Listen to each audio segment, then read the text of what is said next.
ये कहानी है नंद की हल्दी में गंवार बहू और मॉडर्न बहू का पहनावा। चलो, ये तो बहुत खुशी की बात हुई कि हमारी अंजलि का रिश्ता पक्का हो गया, वो भी एक अच्छे घर में। अब अंजलि भी शादी करके जल्द ही इस घर से विदा हो जाएगी और हमारी जिम्मेदारी पूरी हो जाएगी। जिससे हमारी बहन अंजलि की शादी फिक्स हुई है, वो लड़का भी अच्छा है। अगले महीने ही शादी की तारीख निकली है। अब तुम सब जल्दी जल्दी तैयारियां शुरू कर दो अंजलि की शादी की। माँ, मुझे सबसे महंगा और सबसे सुंदर लहंगा चाहिए अपनी शादी के लिए। और हाँ, हर फंक्शन में मैं डिजाइनर ड्रेस पहनूंगी। हाँ बेटी, बिल्कुल पहनना। आखिर तेरी ही तो शादी है, तुझे ही तो सबसे सुंदर दिखना है। माँ, सिर्फ मुझे ही नहीं, आप सबको भी अच्छा दिखना है। आप सब भी अच्छे से तैयार हो ना, कोई कंजूसी नहीं दिखाएगा। मैं जानती हूँ इस मामले में मेरी नीता भाभी सबसे बेस्ट है। सबसे अच्छी और मॉडर्न ड्रेस नीता भाभी ही पहनने वाली है। बिल्कुल सही कहा अंजलि, तुम्हारी शादी में मैं अपने स्टाइल से सबको बता दूंगी कि मॉडर्न डिजाइनर ड्रेस किसे कहते हैं। मुझे आप पर पूरा भरोसा है नीता भाभी, लेकिन मुझे शीतल भाभी का डर है। पता नहीं वो क्या पहनने वाली है मेरी शादी के फंक्शन में। शीतल भाभी का ड्रेसिंग सेंस तो बिल्कुल भी अच्छा नहीं है, बिल्कुल जीरो है। क्यों अंजलि, क्या मैं अच्छे कपड़े नहीं पहनती? इस बात पर आपको कोई शक है क्या भाभी? आपको बिल्कुल नहीं पता कि किस जगह पर किस तरह के कपड़े पहनने चाहिए। आप कहीं भी गंवार बनकर चली आती हैं, बस मेरी शादी के फंक्शन में गंवार बनकर मत आना। अंजलि की बात सुनकर शीतल का पति राजीव अंजलि को डांटने लगता है। अंजलि, ये कैसे बातें कर रही हो तुम अपनी भाभी से? भैया, मैं अपनी शादी में कोई गड़बड़ नहीं करना चाहती, बस इसलिए मैंने शीतल भाभी से ऐसा कहा। उनसे कहिए वो मेरी शादी के फंक्शन में अच्छे अच्छे कपड़े पहन कर आए। बहू पहन लेगी अच्छे कपड़े, तू अभी पहले अपना सोच। कल जाकर हल्दी के फंक्शन के लिए शॉपिंग कर लेना। सबसे पहले हल्दी का फंक्शन होगा, फिर मेहंदी, फिर सगाई और फिर शादी। ठीक है माँ, मैं कल नीता भाभी के साथ जाकर शॉपिंग कर लूंगी। उनकी पसंद बहुत अच्छी है। आप मेरे साथ चलेंगी क्या भाभी? हाँ, क्यों नहीं, मैं चलूंगी तुम्हारे साथ। घर में अंजलि की शादी की तैयारियां शुरू हो चुकी थी और फिर एक दिन हल्दी फंक्शन वाला दिन भी आ जाता है। अंजलि अपने हल्दी के फंक्शन के लिए तैयार होकर आ जाती है। अरे वाह वाह, मेरी बेटी आज कितनी सुंदर लग रही है। हाय, किसी की नजर ना लग जाए इसे। हाँ, हमारी बहन बहुत अच्छी लग रही है। ये तो मैं जानती हूँ कि मैं अच्छी लग रही हूँ, लेकिन मेरी नीता भाभी कहाँ रह गई?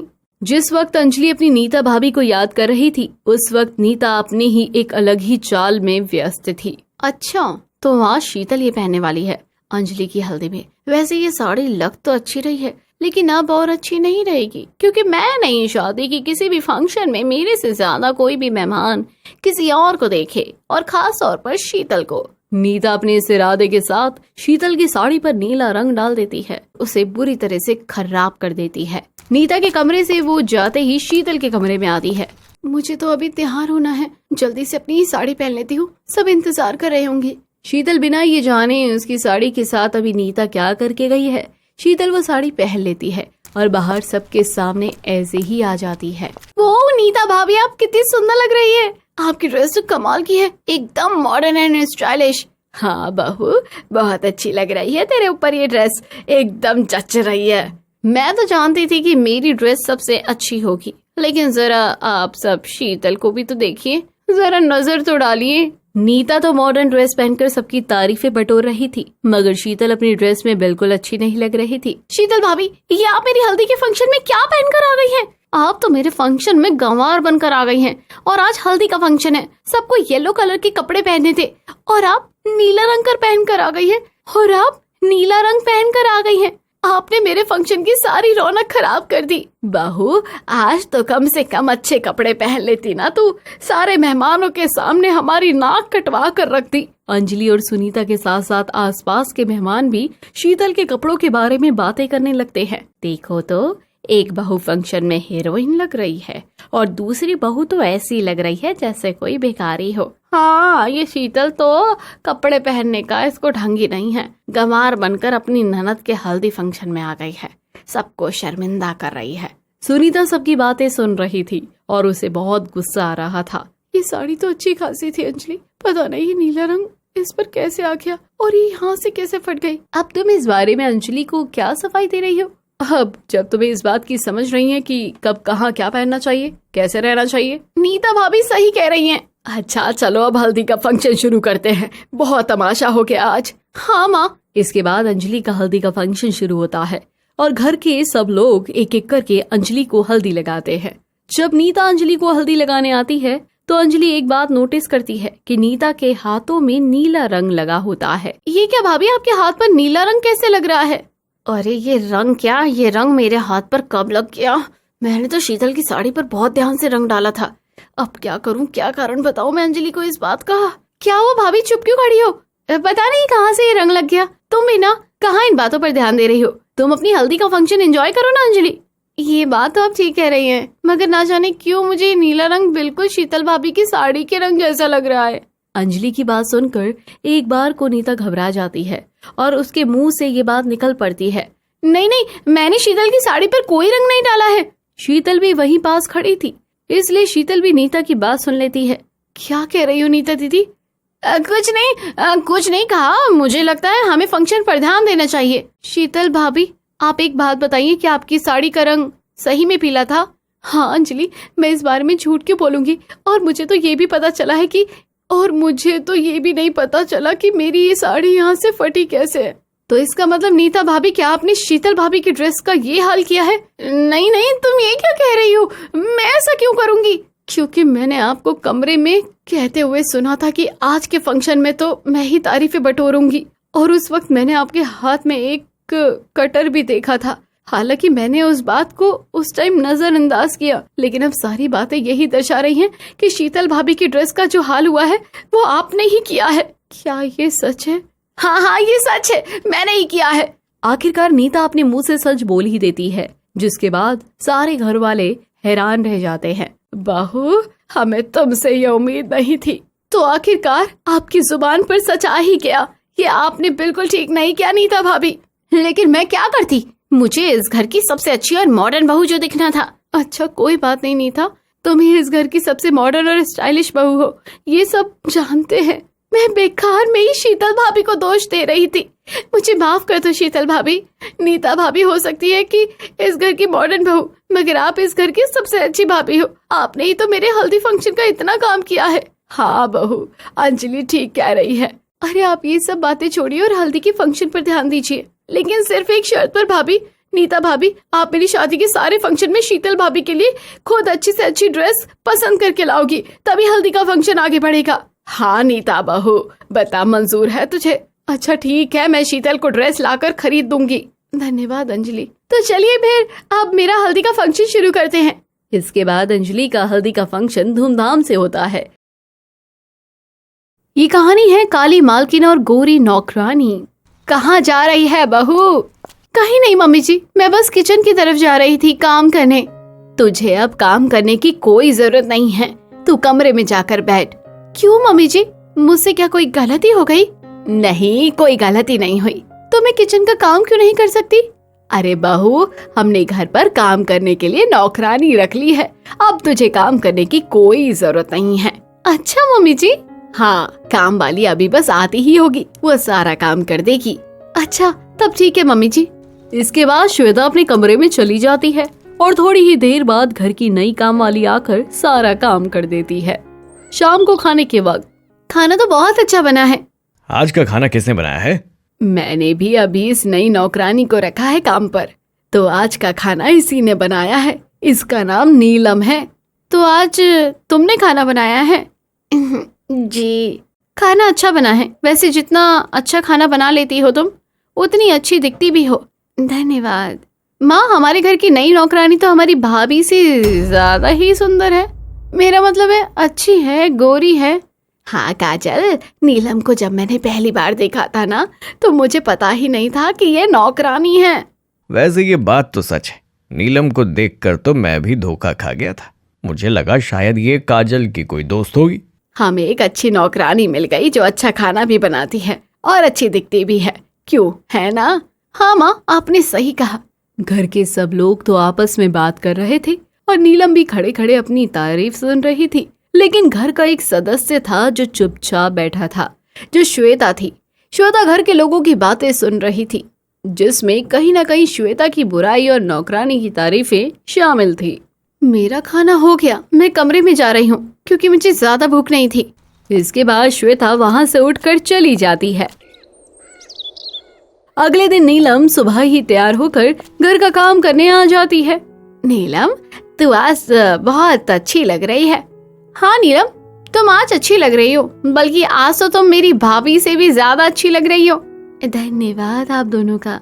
माँ, कितना अच्छा होता ना अगर हमारी भाभी भी नीलम जितनी सुंदर होती और गोरी होती। हाँ, ये बात तो तू ठीक कह रही है। बहू का काला रंग तो मुझे भी नहीं अच्छा लगता।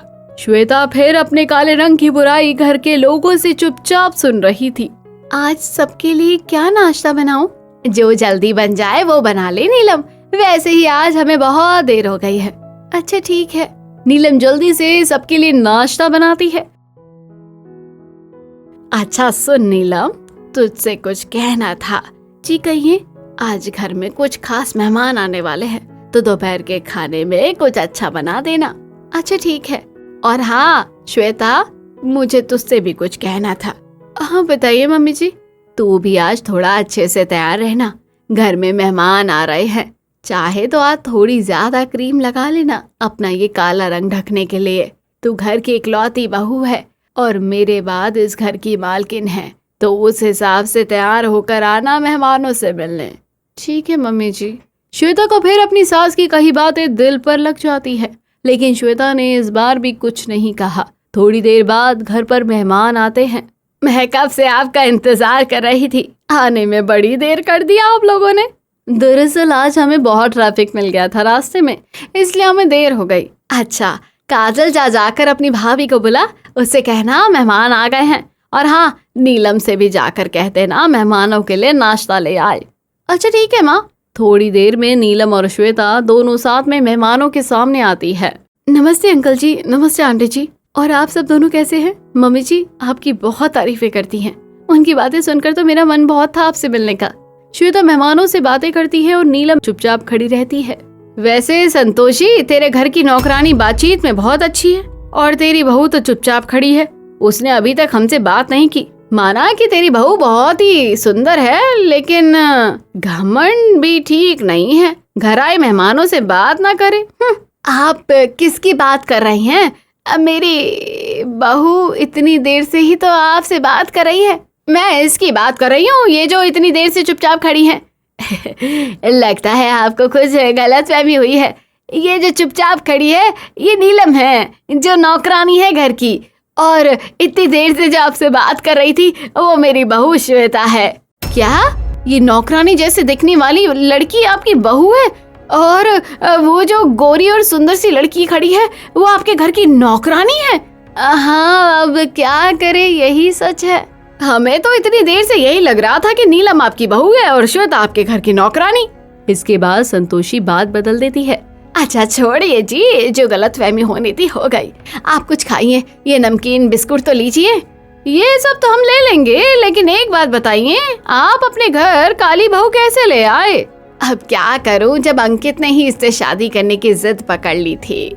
अच्छा, तो लव मैरिज थी आपके बेटे की, मगर उसकी पसंद ऐसी होगी ये हमें नहीं पता था। आपको यहाँ राय देने की जरूरत नहीं है। आपको अपने घर जैसी बहू लानी है वैसी ले आना, लेकिन हमारे घर के मामलों में टांग अड़ाने की कोई जरूरत नहीं है। आप घर जा सकते हैं। जब पानी सिर से ऊपर चला गया तब श्वेता ने मेहमानों को मुंह तोड़ जवाब देना शुरू कर दिया। देख रही हैं बहन जी, आपकी बहू न सिर्फ काली है, ये तो कड़वा भी बोलती है। जरा भी संस्कार नहीं है इसमें। ऐसी बात करती है घर आए मेहमानों से। जब घर आए मेहमान अच्छी बात ना करे तो उनसे ऐसी ही बात करनी चाहिए। बहू, अब मुंह पर लगाम लगा ले, बहुत बेइज्जती करा ली तूने हमारी। माँ जी, आपको मेरी बातें तो बुरी लग रही हैं, लेकिन इतनी देर से यहाँ जो मेहमान बोले जा रहे थे वो आपको गलत नहीं लगा? तू चुप, अपने कमरे में चली जा चुपचाप से। इतना कहते ही श्वेता वहाँ से गुस्से में चली जाती है और तभी मेहमान भी अपने घर वापस चले जाते हैं। क्या हुआ, आज घर में सबका मुंह लटका हुआ क्यों है? आप घर कब आए अंकित जी? बस अभी थोड़ी देर पहले ही। बस क्या बताऊं मैं अंकित जी। इसके बाद श्वेता अंकित को आज की सारी कहानी सुनाती है और इसके बाद अपना सारा सामान पैक करके वो कमरे से बाहर चली जाती है। अरे तुम ये सामान पैक करके कहाँ जा रही हो? मैं घर छोड़ के जा रही हूँ। श्वेता और अंकित कमरे के बाहर आते हैं। अब ये सामान लेकर कहाँ जा रही है? दिन में जितना ड्रामा करना था वो क्या कम था? हाँ भाभी, आज आपने सही नहीं किया। मैं घर छोड़कर जा रही हूँ।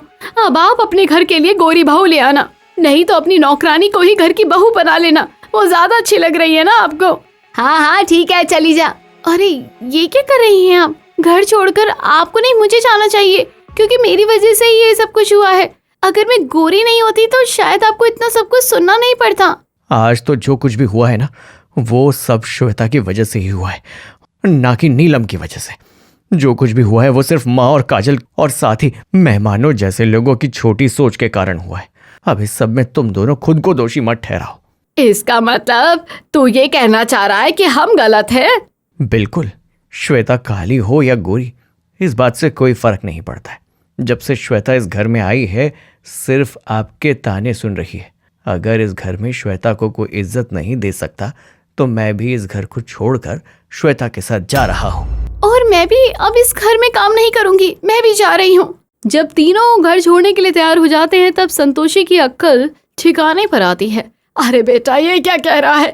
ऐसे घर छोड़कर नहीं जाते। मैं मानती हूँ मेरी गलती है। मैंने अच्छी खासी बहू को उसके रंग पर ताने देने शुरू कर दिए और मेहमानों के सामने भी उसका पक्ष लेने की जगह मेहमानों की बात तो मैं हाँ में लाई। मुझे माफ कर दे बेटा। वैसे गलती तो मुझसे भी हुई है। माफी मुझसे नहीं, श्वेता से मांगी है। मुझे माफ कर दे बहू। मुझे भी माफ कर दीजिए भाभी, और प्लीज घर छोड़कर मत जाइए। अगर आप ये वादा करें कि कभी मेरे रंग को लेकर ताने नहीं मारेंगे तभी मैं इस घर में रुकूंगी। हम आज के बाद तुझे कुछ नहीं कहेंगे तो ठीक है, मैं अब कहीं नहीं जा रही। श्वेता के रुकने के फैसले के बाद नीलम और अंकित भी घर में रुक जाते हैं और इस दिन के बाद से कभी घर में श्वेता के काले रंग को लेकर कोई ताना नहीं मारता है।